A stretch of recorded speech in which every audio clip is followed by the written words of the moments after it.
Hey guys, in this video, we're going to go over how to get a transfer pin from Google Fi Service. It's really easy and simple.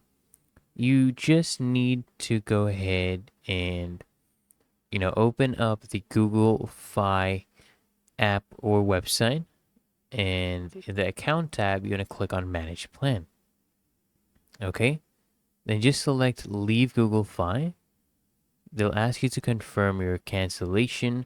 Just follow the guided steps, follow along, and then you just need to select the option that says transfer your number to another carrier. And they'll basically give you your port out number and PIN, which is basically your transfer PIN, right? And it's important to note that until your number transfer completes, your Google Fi service will actually continue. And if you don't use it, your port out parameters actually expire after 14 days. And if you want to complete the number transfer, you will need to regenerate them, okay? So, it's really that easy and simple. So I hope this guide provided value to you.